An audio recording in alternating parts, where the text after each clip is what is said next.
Roger Stone here. Every day you wait, your money loses value, but gold and silver don't follow those same rules. American Sovereign Bullion gives you access to a nationwide wholesaler network, helping you secure aggressive pricing on real physical metals. Call 844-272-2428 now to get your free gold and silver guide to learn how to protect your wealth with physical gold and silver, delivered right to your door or with a gold IRA. Visit asbgold.com. That's asbgold.com for your free gold and silver guide today. Listen, all you New Yorkers.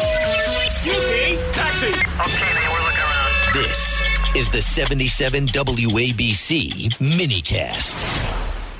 New York, what's going on in the real estate industry?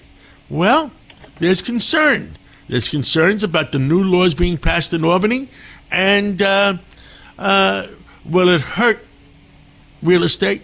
Well, we have Suzanne Miller with us, and she's been in real estate for a long time, and she's president of the Empire State Properties, a boutique real estate firm.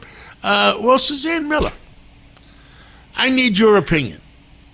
Good morning, John. Oh, this Pied-à-Terre tax, it's funny. I just talked about this on your show the day before he announced this. So just the term is Pied-à-Terre means foot in the land. It's a French term. And to me, this is really just political. It's really just at this point, it's not going to really affect much because we're talking about a city of 8 million people. We're talking about 11,200 people that this will affect. So let me just go through who's going to be affected by this. If you have a home that's worth less than $5 million, no tax. If you have a home $5 to $6 million, we're talking about 0.5%. And then it goes up from 6 to 10, 1%, and then at 25 million, we're talking about max 25 million and up 4%. So, John, it's not really about. Is that a one-time tax? It's a one-time thing. But if you look at the whole system, the taxes are assessed completely wrong. So if you take a $238 million apartment like we're talking about right now, do you know what the assessed value of that is? And now we're talking about Ken Griffin now. Well, I'm not mentioning names, but do you know what the assessed value of that apartment would be? According to the tax assessor, $9.4 million. So the whole system is wrong. They are basing taxes on appraised potential rental. So who decides on this? So that is really the issue. To me, this is just a political theater so that Mamdani could have said that he did something, and it's going to affect 11,000 people that do not vote. If you're not here, so you don't vote. So to me, it's just a Band-Aid. It doesn't address the real issue. The real issue is we need an overhaul on the whole tax system, and I want to see if there's money in the budget to fight this. I think the appraisers are going to make a lot of money. You're going to see everybody coming in with new appraisals running and saying that their places are worth $4.9 million because that's what's going to happen. It doesn't make any sense to me. I think that the real damage will be if you want to build a building, you may think twice because it's a psychological warfare. You don't really want to build or be where you don't feel welcome. Now, John, you're not going to leave New York, but you may not build another building. So I don't think it's going to affect people leaving, but it will affect your psychological feeling that you might not want to build more. You may not want to have a bigger footprint here because you don't feel welcome. To me, that's a bigger issue than the dollars here on this little tax.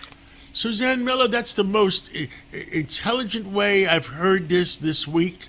And thank you. But it's true. It's the assessed valuation. Yes. And it's a one-time tax. Yeah, it's a Band-Aid. The real issue here is that the system is broken. Taxes are valued on the potential rental income, not the actual price.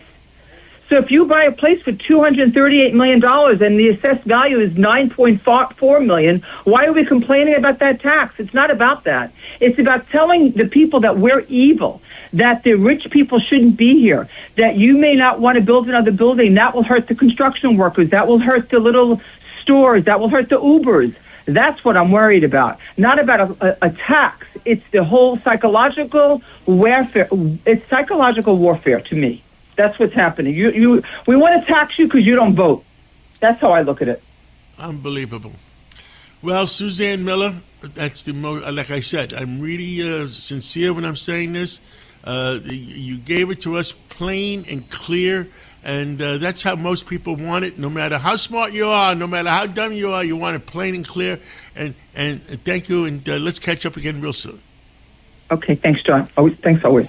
The Marine Toys for Tots foster care program is bringing hope to children who need it most. Every 2 minutes, a child enters foster care, often with only a small bag of belongings. More than 400,000 children face trauma and uncertainty, many before age 8. This May, during Foster Care Awareness Month, Toys for Tots is creating Room for Joy. In 2025, nearly 375,000 children received comfort through toys, books, and essentials, reminding them they are not alone. Donate now and change a child's life.